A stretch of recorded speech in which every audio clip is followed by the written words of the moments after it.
Hola, ¿qué tal? Vamos a continuar con la lectura de la obra de Sigmund Freud. Estamos en el texto Psicopatología de la vida cotidiana y no quisiera empezar sin antes mostrarles un pequeño libro que tengo aquí. Digo pequeño una vez más, de forma como para llamarlo de cariño, ¿no?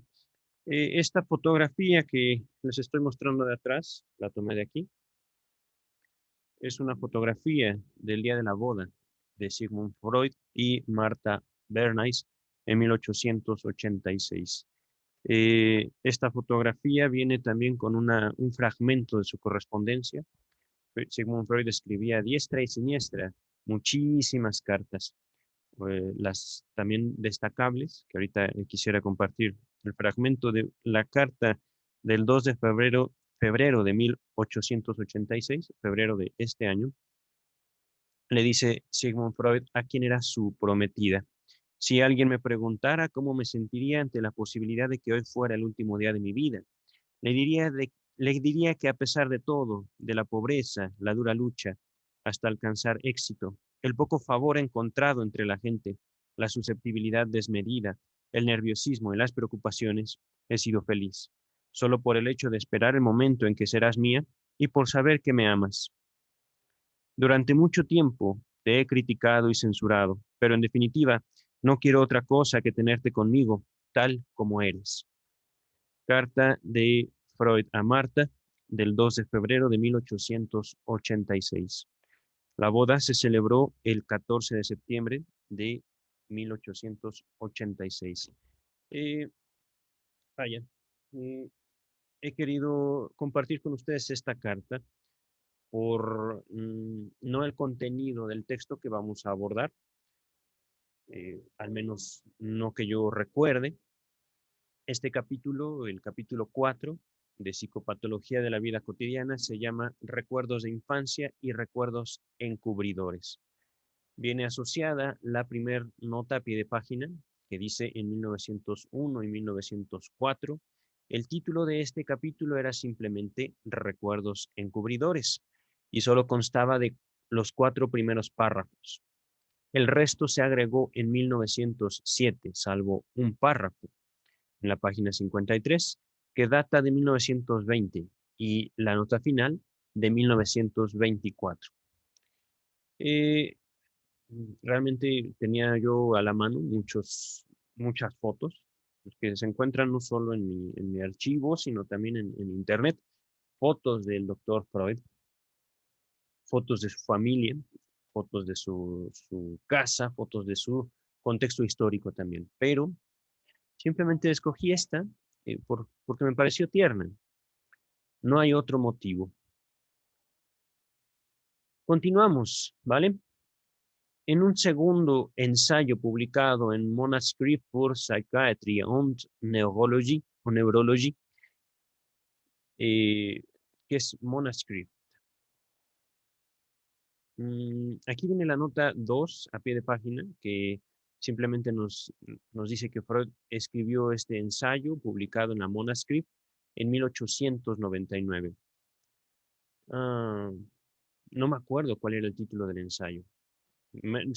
Yo supongo que debe ser Recuerdos encubridores, pero vamos a ver, porque también recuerdo que sobre los recuerdos encubridores se abordó en el volumen 3, en el tomo 3 de la obra de Sigmund Freud. Voy a retomar el texto, ¿vale? En un segundo ensayo publicado en Manuscript for Psychiatry and Neurology, he podido demostrar en un punto inesperado la naturaleza tendenciosa de nuestro recordar. Partí de un hecho llamativo. Entre los más tempranos recuerdos de infancia de una persona, a menudo parecen haberse conservado los indiferentes y accesorios, en tanto que en la memoria del adulto no se encuentra huella alguna de impresiones importantes, muy intensas y plenas de afecto. Digo que ello ocurre a menudo, por cierto que no en todos los casos. Como es sabido que la memoria practica una selección entre las impresiones que se le ofrecen, podría insinuarse aquí el supuesto de que tal selección se produce en la infancia siguiendo principios enteramente diversos de los que rigen en la época de la madurez intelectual. Sin embargo, una indagación atenta muestra que ese supuesto es ocioso. Los recuerdos indiferentes de la infancia deben su existencia a un proceso de desplazamiento o descentramiento. Son el sustituto en la reproducción, entre paréntesis némica, que se refiere a la reproducción de la memoria, de otras impresiones de efectiva sustantividad o importancia, cuyo recuerdo se puede desarrollar a partir de ellos por medio de un análisis psíquico, pero cuya reproducción directa está estorbada por una resistencia, puesto que deben su conservación no a su contenido propio, sino a un vínculo asociativo de su contenido con otro, reprimido, tienen fundados títulos al nombre de, entre comillas, recuerdos encubridores, con el cual los he designado. En el citado ensayo rocé apenas, sin agotarlas en modo alguno, las diversidades de tales recuerdos encubridores. Muestran en sus vínculos significados. Muestran en sus vínculos y significados. Repito, porque he leído mal. En el citado ensayo rocé apenas, sin agotarlas en modo alguno, las diversidades de tales recuerdos, las diversidades que tales recuerdos encubridores muestran en sus vínculos y significados. En el ejemplo que allí analicé en detalle, nota número 3, este ejemplo, como el que figura al final del presente capítulo, provenía en verdad de vivencias personales de Freud. Véase mi nota introductoria al trabajo en cuestión. Aquí justamente Strachey, el traductor de la obra, nos remite al volumen 3, páginas 294 y 295. Pero vamos a continuar en este texto. Por supuesto, les sugeriría y al final de este texto voy a enlazar el video sobre los recuerdos encubridores. Un segundo, estoy tomando nota sobre esta edición o esto que tengo que hacer con el video que estoy grabando ahorita. Entonces, en el ejemplo que allí analicé en detalle, puse sobre todo de relieve la particularidad de la relación temporal entre el recuerdo encubridor y el contenido por él encubierto. Es esta. El contenido del recuerdo encubridor pertenecía en ese caso a uno de los primeros años de la infancia, mientras que las vivencias de lo pensado que él subrogaba, es decir, sustituía en la memoria y que habían permanecido casi inconscientes, correspondían a años posteriores de esa persona. Denominé atrasador o retrocedente a este tipo de desplazamiento. ¿Acaso con mayor frecuencia se tropieza con la relación contrapuesta, a saber, se consolida en la memoria como recuerdo encubridor una impresión indiferente reciente, que solo debe ese privilegio a su enlace con una vivencia anterior, cuya reproducción directa es estorbada por unas resistencias? Estos serían recuerdos encubridores adelantadores o avanzados. Estas palabras que estoy leyendo de forma distinta están destacadas en el texto. Continúo. Lo esencial que la memoria cuida se sitúa aquí, en el orden del tiempo, detrás del recuerdo encubridor. Por último, aún un tercer caso posible, que el recuerdo encubridor no se enlace con la impresión encubierta solo por su contenido, sino también por su contigüidad en el tiempo, es decir, digamos, cercanía. Este sería el recuerdo encubridor simultáneo o contiguo. ¿Cuánto de nuestro tesoro némico pertenece a la categoría de los recuerdos encubridores y qué papel desempeñan estos en los diversos procesos del pensar neurótico? He ahí unos problemas en cuya apreciación no entré en aquel ensayo. Tampoco los abordaré aquí. Solo me interesa poner de relieve la homogeneidad, digamos como la similitud, como la... Voy a continuar con el texto a ver si encontramos otra idea con homogeneidad. Solo me interesa poner de relieve la homogeneidad entre el olvido de nombres propios con recordar fallido y la formación de recuerdos encubridores. Podríamos decir la similitud entre el olvido de nombres propios con recordar fallido y la formación de recuerdos encubridores. Es decir, no me acuerdo, pero aquí viene algo como que quiere llenar ese hueco que deja el contenido en mi memoria, el contenido que falta en mi memoria. Ujú. A primera vista, las diversidades entre ambos fenómenos son mucho más llamativas que sus eventuales analogías, comparaciones. Ajá. Allí se trata de nombres propios, aquí de impresiones completas de algo que se vivenció ora en la realidad objetiva, ora en el pensamiento. Allí de un fracaso manifiesto de la función némica, es decir, del recuerdo, aquí de un logro némico que nos parece extraño. Allí de una perturbación momentánea, pues el nombre recién olvidado pudo haber sido reproducido antes centenares de veces de manera correcta y volverá a hacerlo desde mañana. Aquí de una posesión duradera y sin mengua, pues los recuerdos de infancia indiferentes parecen poder acompañarnos durante un largo trayecto de nuestra vida. O sea que el enigma parece orientarse muy diversamente en cada uno de esos casos. Allí es el olvidar, aquí es el retener, lo que despierta nuestra curiosidad científica. Sin embargo, a poco que se profundiza, se advierte que predominan con mucho las coincidencias entre ambos fenómenos, a despecho de su diversidad en cuanto a material psíquico y a duración. Aquí como allí se trata de unos desaciertos del recordar. La memoria no reproduce lo correcto, sino algo diverso como sustituto. En el caso del olvido de un nombre, no está ausente el logro némico en la forma de los nombres sustitutivos. Y en el caso de la formación de un recuerdo encubridor, se basa en el olvido de otras impresiones más importantes. En ambos casos, una sensación intelectual nos anoticia de que se ha entremetido una perturbación, solo que lo hace de forma diferente en cada uno de ellos. En el olvido de un nombre, sabemos que los nombres sustitutivos son falsos.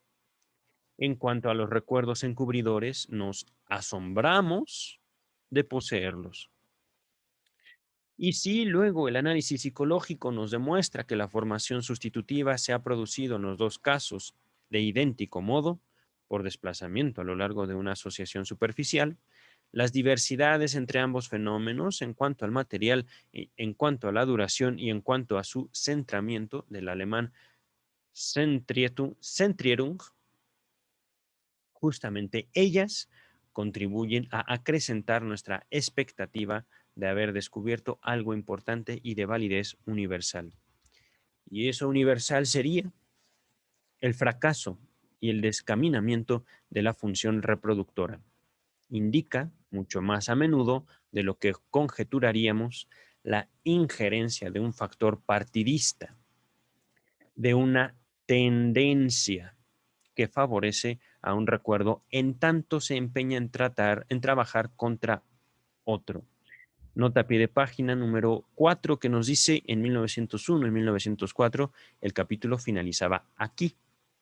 Véase la nota 48 que ya les compartí al inicio de este texto. Continúa el texto entonces. El tema de los recuerdos de infancia me parece tan sustantivo e interesante que he de consagrarle todavía algunas consideraciones que rebasan los puntos de vista hasta ahora expuestos. Cuán atrás en la infancia se remontan los recuerdos. He tomado conocimiento de algunas investigaciones sobre este punto, como las de B. y C. Henry. B y C son dos personas, entonces. No sé si sea Víctor, no sé si sea Charles, pero aquí simplemente nos remite a la nota 5, Henry 1897. Si tienen, digamos, el interés de saber quién fue exactamente Henry, Henry es el apellido y la última I no es Y, sino es I latina, un palito con un puntito. Ajá. Entonces, Henry y la de Podwin en 1901. Repito el texto, ¿vale? He tomado conocimiento de algunas investigaciones sobre este punto, como las de Henry y Podwin. Ajá. Su resultado es que existen entre los encuestados grandes diferencias individuales, pues algunos sitúan su primer recuerdo en su sexto mes de vida y otros no saben nada de su vida hasta cumplido el sexto año y aún el octavo. Ahora bien, ¿a qué se deben esas diferencias en la conducta de los recuerdos de infancia y qué significado poseen? Es evidente que no basta recopilar por vía de encuesta el material relativo a esas cuestiones. Hace falta además una elaboración de ese material en la que es preciso que participe la persona encuestada. Opino que tomamos muy a la ligera el hecho de la amnesia infantil, es decir, de que no nos acordamos de nuestra infancia. Continúa el texto. La falta de recuerdos sobre los primeros años de nuestra vida y erramos no considerarlo un raro enigma. Es decir, estamos cometiendo un error, digamos, como investigadores, como gente que simplemente quiere saber más acerca de la humanidad, el hecho de que la mayor parte de la humanidad no recuerda su infancia o dice no recordar su infancia. Esto de no recuerda o dice, hay una diferencia, por supuesto. Pero vamos a continuar con el texto para ver un poco más sobre la postura, ¿cómo decirlo? Es que ahorita iba a decir etiológica, es decir, sobre el origen, etiología. Pero ¿cómo decirlo? Este capítulo, esta elaboración que hace Freud en el capítulo 4 de Psicopatología de la vida cotidiana, es una observación, vaya, me evoca un comentario que venía haciendo dos videos antes. En los dos videos pasados les venía comentando acerca de una teoría de la memoria particular de la teoría psicoanalítica eh, que al menos no he considerado o no había yo estudiado mientras estudié mi carrera universitaria al respecto de otro teórico que proponga algo similar a lo que propone el psicoanálisis. En el video antepasado, el primer video sobre el olvido de nombres y de frases, yo recuerdo haberles dicho que en la interpretación de los sueños se consideraba que los sueños podían tomar cualquier recuerdo, literalmente incluso desde nuestros primeros días de nacido. Otro texto que ahorita me evoca lo que estamos abordando es inhibición, síntoma y angustia, en el cual Freud propone el nacimiento como el modelo de la vivencia de angustia en general. Ajá. Estas elaboraciones, incluso también el texto de Más allá del principio del placer, que está, si mal no recuerdo, en el volumen 18 de la edición Amor Ortu, me llevaron, digamos, a hacer mi propia elaboración acerca de los recuerdos que guardamos incluso de nuestra vida intrauterina.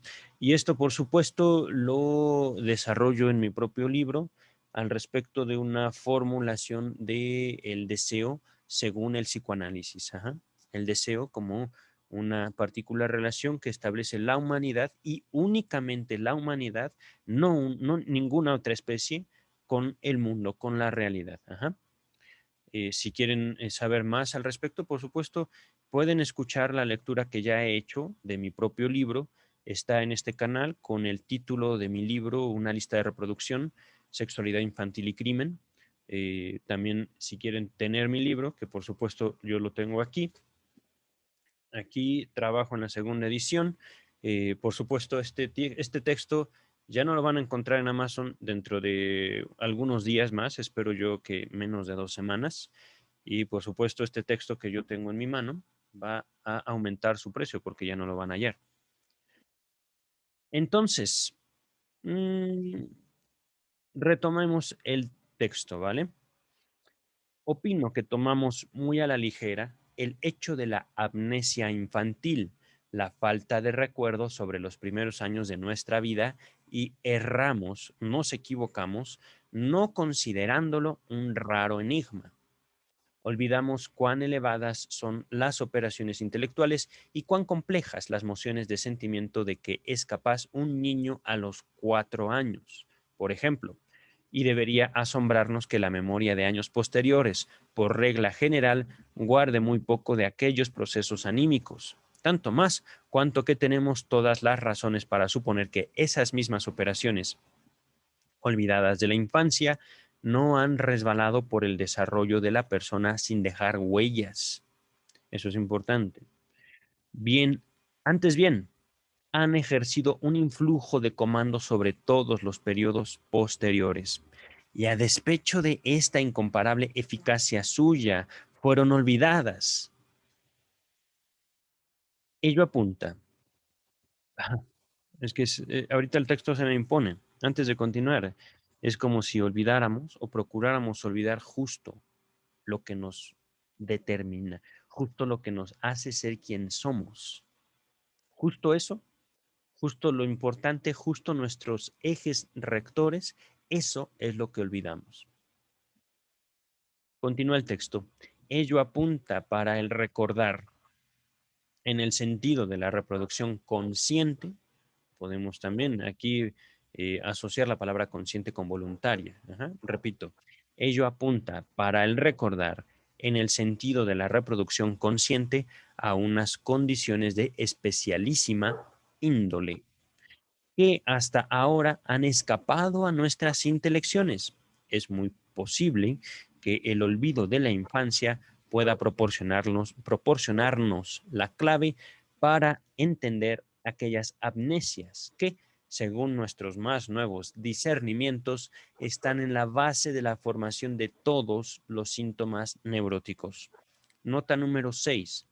El vínculo, nos dice James Strachey, perdón, el vínculo entre la amnesia infantil y la psiconeurosis ya había sido consignado por Freud en una carta a Fliess del 10 de marzo de 1898. Esto es la carta 84 y la encontramos en el volumen 1, página 316. Continúa Strachey. Se explayó sobre esta cuestión en el segundo de sus 3 ensayos de teoría sexual de 1905 que encontraremos en el volumen 7. Aquí las páginas 158 a las 160 del volumen 15, perdón, volumen 7. Continúo con el texto. Dice, entre los recuerdos de infancia conservados, algunos nos parecen perfectamente concebibles, es decir, lógicos, se entienden, ajá, y otros extraños o ininteligibles, es decir, si con extraños no les ha quedado claro, ininteligibles que no se pueden entender. Ajá. No es difícil rectificar algunos errores con respecto a ambas variedades. Si los recuerdos conservados de un hombre se someten a examen analítico, es fácil comprobar que no hay ninguna garantía de su corrección. Algunas de las imágenes némicas están con seguridad falseadas, son incompletas o fueron desplazadas en tiempo y espacio.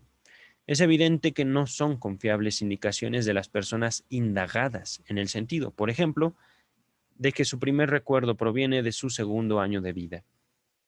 Es que pronto se descubren motivos que vuelven comprensible la desfiguración y el desplazamiento de lo vivenciado, pero también prueban que la causa de estas equivocaciones del recuerdo no puede ser una simple infidelidad de la memoria.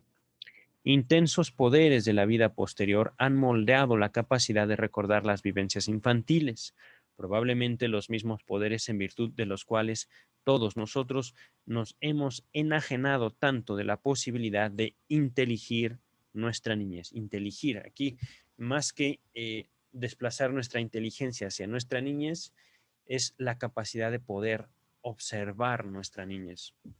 Y esto, por supuesto, a través de la memoria, a través del el esfuerzo némico, se ha dicho aquí, en este texto. Continúa el texto.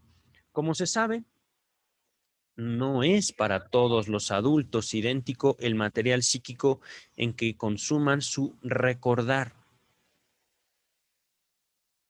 Unos recuerdan en imágenes visuales. Sus recuerdos poseen este último carácter. Otros individuos apenas si pueden reproducir en el recuerdo los más indispensables contornos de lo vivenciado. Se los llama auditifs y moteurs. Lo estoy latinizando, me parece que son palabras francesas. Por oposición a los visuels, según la propuesta de Charcot. Tales distingos, tales separaciones o tales categorías se esfuman en el soñar. Todos soñamos prevalecientemente en imágenes visuales. Prevalecientemente, una palabra un poco complicada. Podemos también cambiarla por principalmente o primordialmente. Continúa el texto, pero también en los recuerdos de infancia involuciona aquel desarrollo. Son de plasticidad visual aún en personas de cuyo recordar posterior está ausente el elemento visual. Antes de continuar, aquí viene la nota 7. Dice el texto, o esta nota está asociada con las palabras, los recuerdos de infancia involuciona aquel desarrollo. ¿A qué quiere decir involuciona? Que va en sentido inverso, no avanza, sino más bien retrocede una especie, digamos, como de evolución. Involuciona. Ya no estamos hablando, digamos, que de una persona que acostumbra vivir sus recuerdos no en imágenes o revivir sus recuerdos, sino en impresiones, por ejemplo, auditivas, en impresiones olfativas, de otro sentido, digámoslo así. Ajá. Entonces aquí la nota 7 vale decir el desarrollo de las distinciones propuestas por Charcot. Mm,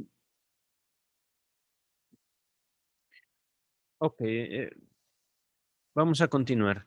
Por un momento confundí Charcot con Breuer, pero bueno, antes de continuar, entonces, esto también creo que es importante comentarlo. En el volumen 3 se habla acerca de, en la nota necrológica de Charcot, quiere decir que cuando el doctor Jean-Martin Charcot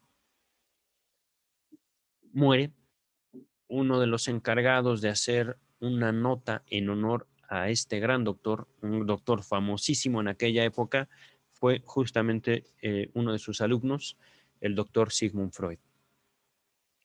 En aquella nota nos damos cuenta del carácter de Charcot, nos damos cuenta de su fama, porque también es notorio aquello, ¿no? Con Charcot estudiaron las más grandes figuras de la medicina de su tiempo. De hecho, se considera a Charcot, si mal no recuerdo, como el padre de la neurología, incluso la neurología del día de hoy. Digamos, él empieza un estudio muy particular y también tenía un carácter muy especial, un carácter muy lindo, si mal no recuerdo, en la nota necrológica. La nota necrológica, digamos, creo que se las puedo dejar también como video. Eh,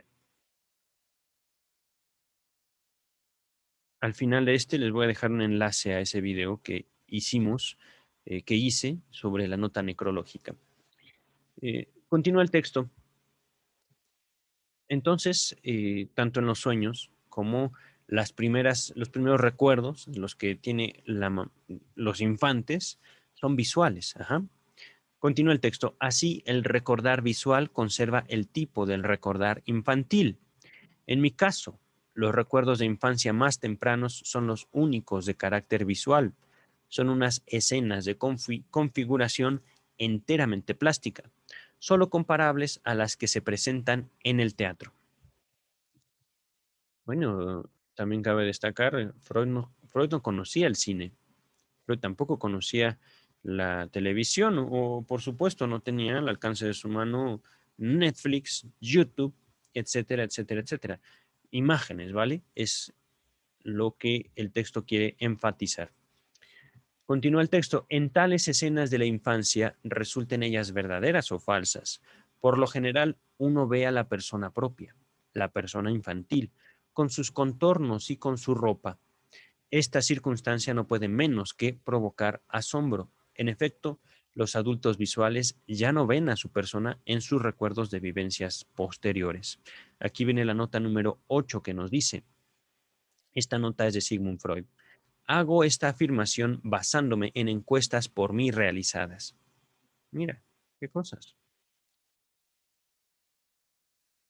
Entonces Sigmund Freud también hacía encuestas, qué curioso. Pero al fin y al cabo, pues es parte de la investigación. Continuamos en el texto, dice, además contradice todas nuestras expectativas suponer que la atención del niño en sus vivencias estaría dirigida a sí mismo y no a esas impresiones exteriores. Así, desde distintos lados se nos impone esta conjetura.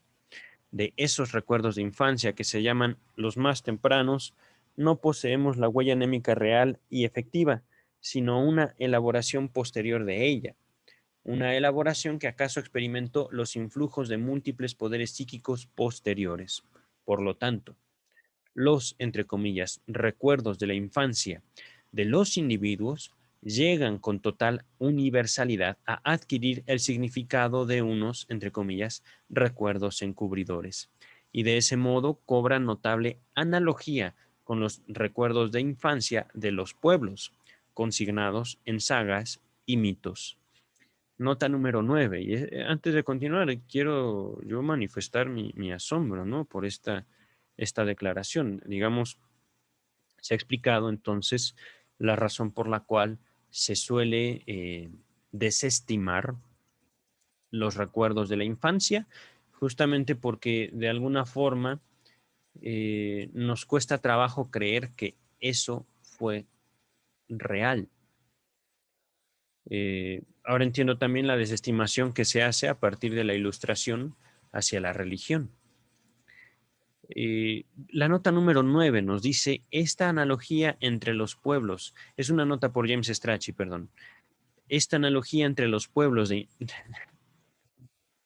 repito, esta analogía entre los recuerdos de infancia del individuo y las sagas y mitos de un pueblo relacionados con su pasado prehistórico es desarrollada por Freud en su ensayo sobre Leonardo da Vinci en 1910. Esto lo encontramos en el volumen 11, páginas 78 y 79.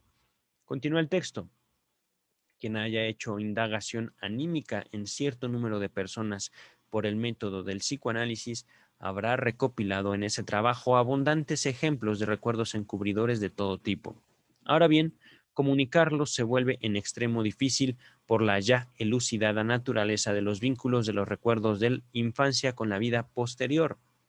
Para que un recuerdo de infancia se pudiera apreciar como un recuerdo encubridor, a menudo hacía falta exponer la biografía entera de la persona en cuestión.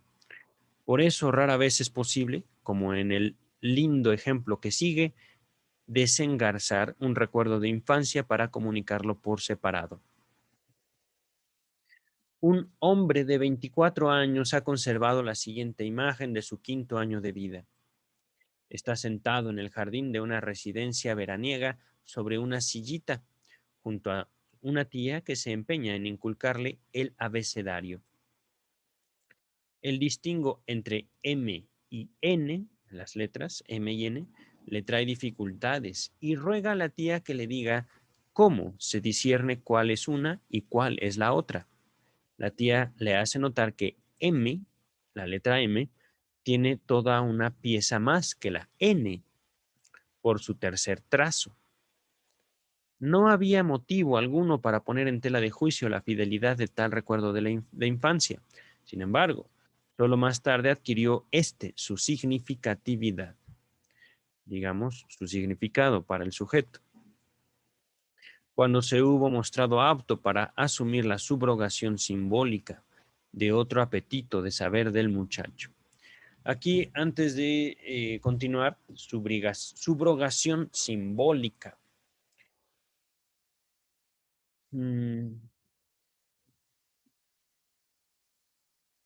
Sustituto simbólico. El cambio simbólico, el cambio en los símbolos que estaba ocurriendo, literalmente dice el texto, en otro apetito del saber. Entonces, esta duda que manifiesta el joven en su recuerdo de niño, cuando le explicaban la M y la N, las letras M y N, tenía relación con otro apetito de saber, según Sigmund Freud. Ajá. En efecto, dice el texto, así como entonces quería saber la diferencia entre M y N, más tarde se empeñó en averiguar la diferencia entre varón y niña. Y por cierto, le habría complacido que justamente esta tía fuera su maestra. Y entonces descubrió que la diferencia era semejante entre M y N. También el varoncito tenía toda una pieza más que la nena. Y en la época de ese discernimiento despertó su recuerdo del correspondiente apetito de saber infantil. Otro ejemplo de años posteriores de la niñez. Viene aquí la nota número 10. Dice, este párrafo fue agregado en 1920. Un hombre que sufre de grave inhibición en su vida amorosa y tiene ahora más de 40 años, es el mayor de 9 hermanos.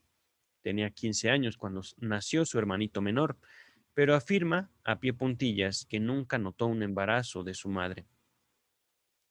Bajo la presión de mi incredulidad, le acudió el recuerdo de haber visto cierta vez, a la edad de 11 o 12 años, que la madre apresuradamente, se destaca, se aflojaba el vestido frente al espejo. Y ahora, sin compulsión, perdón, repito, y ahora sin compulsión agrega este complemento. Acababa ella de volver de la calle y la aquejaron unos inesperados dolores de parto.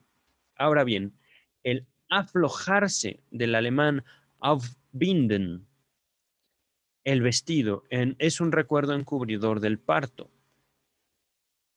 Del alemán Entbindung. Entbindung. La primera palabra que he leído mal, por supuesto, aufbinden. La segunda es Entbindung. ¿Vale? La estamos aquí asociando por la similitud de homofonía, la similitud de pronunciación, digamos, del sonido. Ajá, la similitud del sonido sería entonces. Y continúa el texto. En otros casos volvemos a tropezar con el uso de tales, entre comillas, palabras puentes. Aquí dice el traductor, véase las páginas 110 y 265 y asociada a estas páginas está la nota número 11 también del traductor, James Strachey. En el ejemplar interfoliado de la edición de 1904, véase mi introducción, se encuentran las siguientes anotaciones sobre los recuerdos encubridores. El doctor B, esto está entre comillas, perdón, el doctor B mostró con mucha claridad un miércoles en una de las reuniones de la Sociedad Psicoanalítica de Viena, véase a Jones en 1955, que los cuentos tradicionales pueden ser utilizados como recuerdos encubridores, de la misma manera que el pájaro utiliza una concha vacía para alojarse. No sé qué sea un pájaro, debe ser un animalito. Continúa la nota. Esos cuentos se vuelven luego los predilectos de la gente sin que se conozca la razón. Ahí se finaliza la cita de... mm,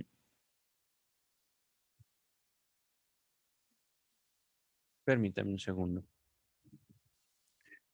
Es entonces una cita de Freud, Freud citando al doctor B en una de sus reuniones de la Sociedad Psicoanalítica de Viena. Y viene otra cita del mismo Freud en la misma nota número 11.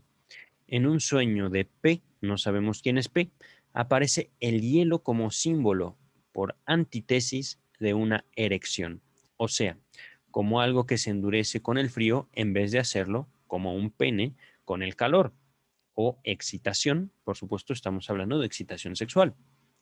Los dos conceptos antitéticos de la sexualidad y la muerte son con frecuencia conectados a través de la representación de que la muerte vuelve tiesas las cosas. Aquí me acaba de caer un 20 sobre un sueño que tuve hace poco tiempo. Mm, Uno de los informantes de Henry dio el ejemplo de un trozo de hielo como recuerdo encubridor de la muerte de su abuela. Ver mi artículo sobre los recuerdos encubridores, 1899, donde se examina más a detalle el trabajo de B. y C. Henry, estos investigadores que ya habíamos leído en este mismo texto, en este mismo capítulo, B y C. Henry. Regresamos entonces, esa era la nota número 11 y regresamos al texto. Me gustaría mostrar aún con un solo ejemplo qué sentido puede cobrar mediante la elaboración analítica un recuerdo de infancia que antes no parecía tener ninguno. Aquí entonces, antes de continuar en este pequeño párrafo que les acabo de leer, está contenido la función del análisis. Perdón, acaba de llegar un cuervo. Desde aquí alcanzo a ver el borde, digamos, de mi casa y en mi ventana pude ver cómo aterrizaba un cuervo bastante majestuoso con alas negras, más o menos de este tamaño, ¿no? Del tamaño de mis hombros. Sus alas extendidas se veían impresionantes. Vamos a continuar entonces.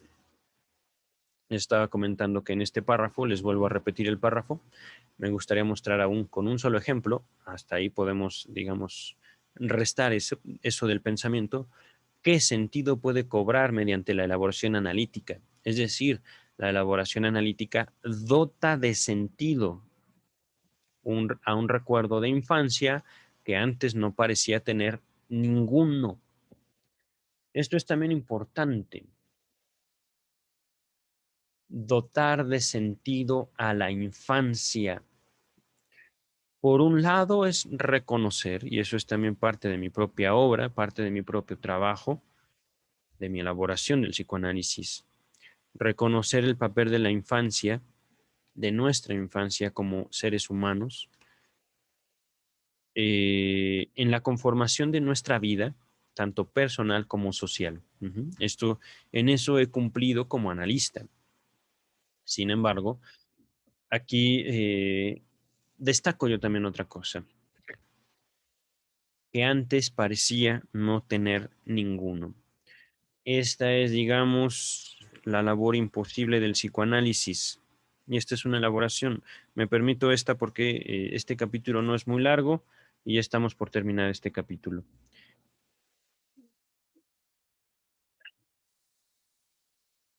A veces uno quisiera, como analista, que la transmisión del psicoanálisis fuera más sencilla. Y ciertamente, porque no lo es también divertida.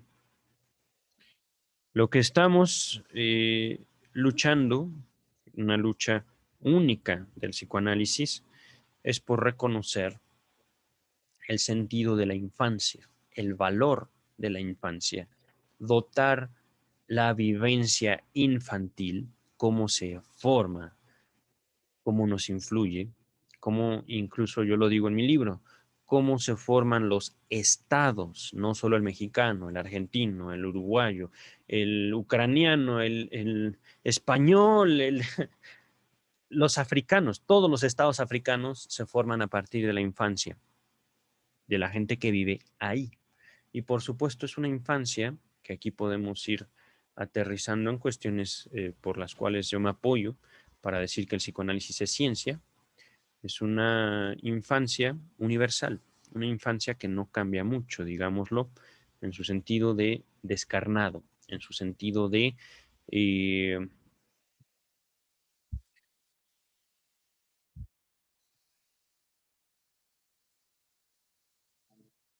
asocial, en su sentido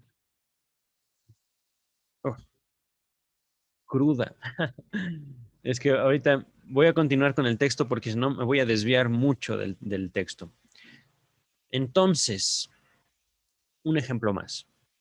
Cuando a los 43 años empecé a dirigir mi interés a los restos de recuerdo de mi propia niñez, está hablando el doctor Freud, me acudió una vivencia que desde hacía mucho tiempo, creo que desde siempre, llegaba a veces a mi conciencia y que, según buenos indicios, se situaría antes de cumplir yo el tercer año de vida. Nota número 12. En dos cartas a Fliss nos dice Strachey, de fecha de 4 y 3 y 4 de octubre y 15 de octubre de 1897, las cartas 70 y 71 están en el volumen 1, Freud dio cuenta del importante papel que cumplió este recuerdo encubridor en su autoanálisis y de las etapas progresivas de su elucidación. En esa fecha, Freud tenía en realidad 42 años. Aquí Strachey nos está destacando en esta cuenta, podríamos leerlo simplemente 42, pero Strachey, por alguna razón, dice 42, enfatiza el 2. No sé. Lo que... Voy a continuar, termino esta nota y les hago el comentario, ¿no? La niñera que ocupa tan prominente lugar en esa historia es mencionada también en la interpretación de los sueños. Véase volumen 4, página 258. Lo que creo entrever de esa observación de James Strachey, 42, destaca el 2, es que justamente Freud tenía 2 años y no aquí que dice 3. En todo caso, Mm, les vengo comentando que una de las teorías que no está, al menos hasta ahorita, así tal cual la estoy manifestando, que realmente no olvidamos nada, ni un solo ápice, ni un solo detalle de nuestra vida. Nos pasa, digamos, de largo, sin hacer eco en nuestra alma, digámoslo así, es algo que yo estoy manifestando a partir de la lectura hecha de la interpretación de los sueños y de este texto en particular, ¿no? De psicopatología de la vida cotidiana. En todo caso, una de las consecuencias, digámoslo así, de un análisis es justamente la relación que va extendiéndose poco a poco y esta relación con los recuerdos propios, cada vez más añeja, cada vez más profunda, cada vez más hacia atrás. Eh, es algo que inicia en la relación analítica, pero continúa después de. Ajá. Algo que les podría comentar, digamos, para dar cuenta de esto. Además de mi libro, que en mi libro contengo muchísimos ejemplos y algo que no escribí en mi libro, justamente por las implicaciones personales de eso, son, digamos, las ganas de matar que un niño puede tener desde muy temprana edad. Ajá. Y esto también recordemos el trabajo que se hizo en la interpretación de los sueños acerca de la relación de los niños con la muerte.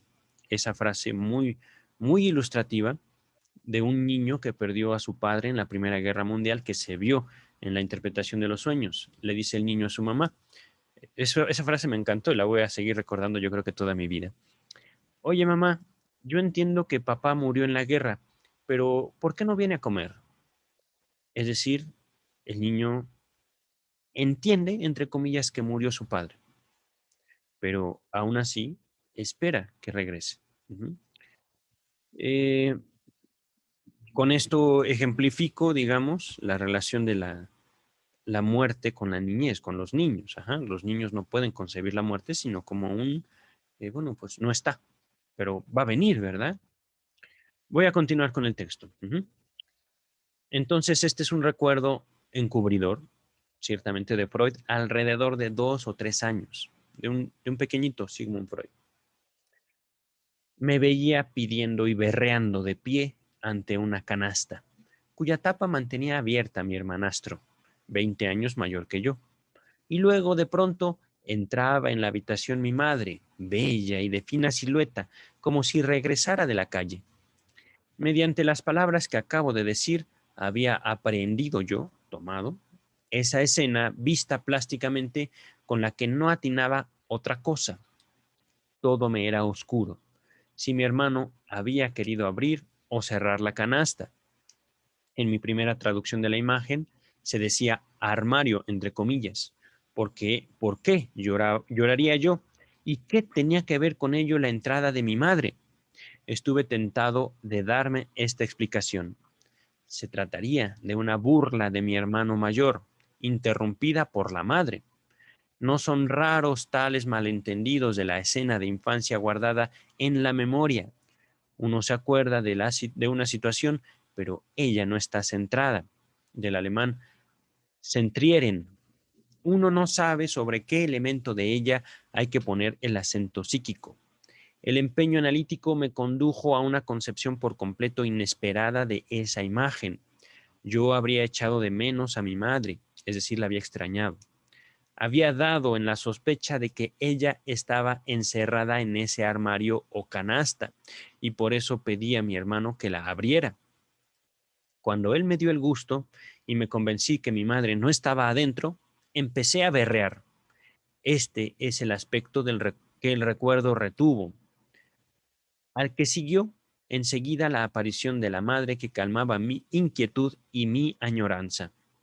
Ahora bien, ¿cómo dio el niño en la idea de buscar en la canasta a la madre ausente? Esos sueños de la misma época, la del análisis de este recuerdo, apuntaban de manera oscura a una niñera de la cual se conservaban también otras reminiscencias, es decir, otros recuerdos. Y esta niñera forma parte importantísima, aunque no lo crean, del psicoanálisis, la niñera de Freud. Le sugeriría eh, no solo ir a los textos que se dijo en la nota pasada, sino también seguir el desarrollo de la relación entre Freud y su niñera. Ujú. Continúa el texto. Por ejemplo, que solía instarme, es decir, invitarme concienzudamente para que le entregara las moneditas que yo había recibido como regalo, un detalle que merece reclamar el valor de un recuerdo encubridor para algo que siguió. Nota número 13 nos dice, se hallarán más detalles sobre esto en dos cartas a Fliss, a que se hace referencia en la nota anterior. Es decir, en la nota anterior, para variar, sí es muy importante. Continúa el texto. Así fue como me decidí a aliviarme por esta vez de la tarea interpretativa y preguntar a mi madre, ya anciana, acerca de aquella niñera. Me enteré de muchas cosas, entre ellas que esta persona lista pero desleal durante el perdón, puerperio, puerperio, no sé qué es puerperio.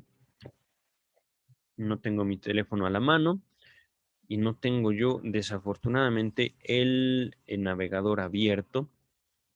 Estoy ahorita esperando que abra el navegador. No recuerdo haber visto YouTube ayer, razón por la cual voy a continuar con la lectura, ¿vale? Entonces era una persona inteligente pero desleal esa niñera. Repito, me enteré de muchas cosas, entre ellas que esta persona lista, pero desleal, durante el puerperio de mi madre había penetrado grandes hurtos en la casa y a instancias de mi hermano fue llevada ante el tribunal, perdón, de mi hermanastro. Recordemos que la familia de Sigmund Freud, la familia, digamos, su papá, su mamá, sus hermanastros, el matrimonio del padre de Sigmund Freud con su madre fue su tercer matrimonio, si mal no recuerdo. Razón por la cual cuando Freud nace tenía hermanastros muy grandes y aún así es el hermano mayor de una serie de hermanos. Debo de tener una fotografía en mis archivos. Recuerdo que puedo, a ver, ya está abriendo el navegador. Un segundito, antes de enseñarles la familia de Freud, su padre, su madre, sus hermanastros, hermanos, etcétera. Ya está abriendo la Real Academia Española. Aquí está. Puerpurio, puerpurio. Ah, caray. Me he equivocado. Ah, no, puerperio. Puerperio. Puerperio quiere decir periodo que transcurre desde el parto hasta que la mujer vuelve al estado ordinario anterior a la gestación. Una segunda definición es un estado delicado de salud de la mujer durante el puerpurio. Puerperio. Puerpurio. Ya después analizaré esta equivocación que he tenido. Puerpurio en lugar de puerperio. cuerpo.